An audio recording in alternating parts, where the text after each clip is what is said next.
ना खाता ना वही, जो सरकार कह दे वो सब सही।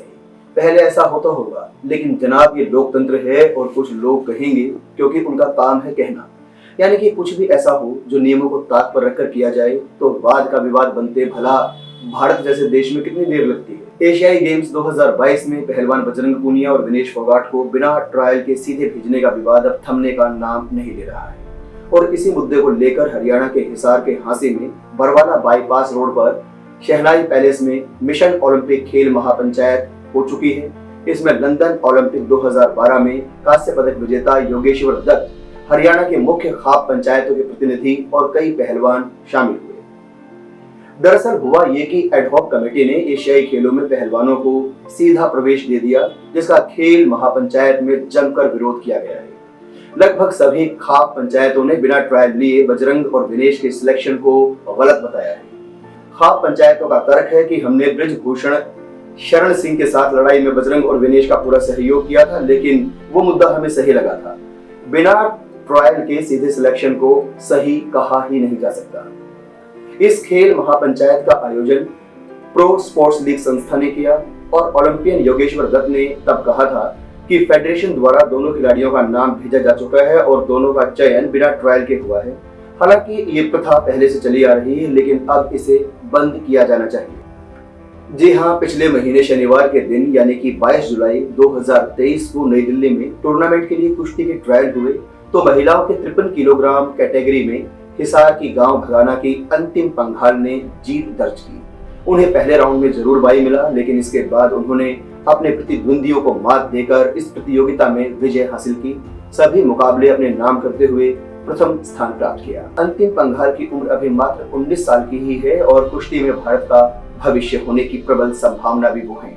वहीं दूसरी ओर पुरुष वर्ग 65 किलोग्राम भार वर्ग में विशाल कालीरमन ने अपने 5 मुकाबले जीते और दिल्ली के छत्रसाल स्टेडियम में हुए ट्रायल में वो अपनी कैटेगरी में प्रथम स्थान पर रहे।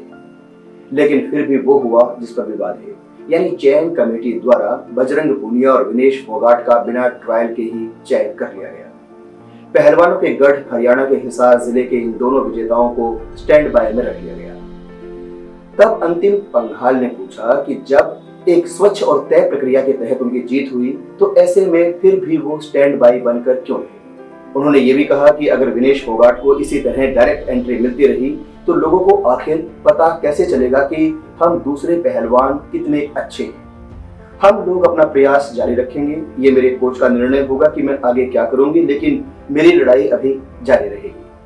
3 बाउट जीतने का क्या फायदा हुआ मुझे पता है कि विनेश बहुत अच्छा खेलती है, लेकिन उनके पास बहुत मेडल हैं और उन्हें ट्रायल में हम लोगों के साथ खेलना चाहिए। अंतिम पंघाल ने इस मामले में सुप्रीम कोर्ट का रुख करने का ऐलान भी किया है, क्योंकि हम जानते हैं कि इससे पहले मामला हाई कोर्ट भी गया था, लेकिन वहां भी पहलवानों को निराशा हाथ लगी।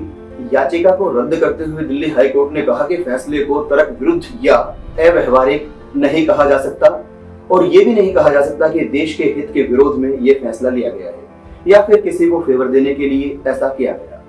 पहलवानों के परिवारों ने इस मुद्दे पर विरोध प्रदर्शन भी किया है और संस्था के अध्यक्ष सुरेंद्र कालीरामन ने आरोप लगाया कि विशाल कालीरामन और अंतिम पंघाल की ट्रायल न करवाकर चयन कमेटी द्वारा एशियाड के लिए बजरंग पूनिया और विनेश फोगाट का सीधा नाम खेल मंत्रालय को भेज दिया गया।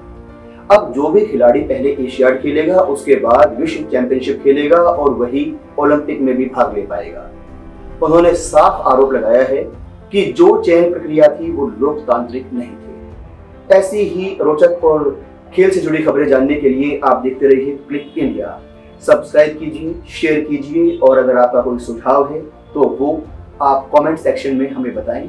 आप किस विषय पर प्रोग्राम देखना चाहते हैं आप हमें बताएं और देश ही नहीं दुनिया की तमाम खेल खबरों के लिए जुड़े रहिए क्लिक इंडिया से।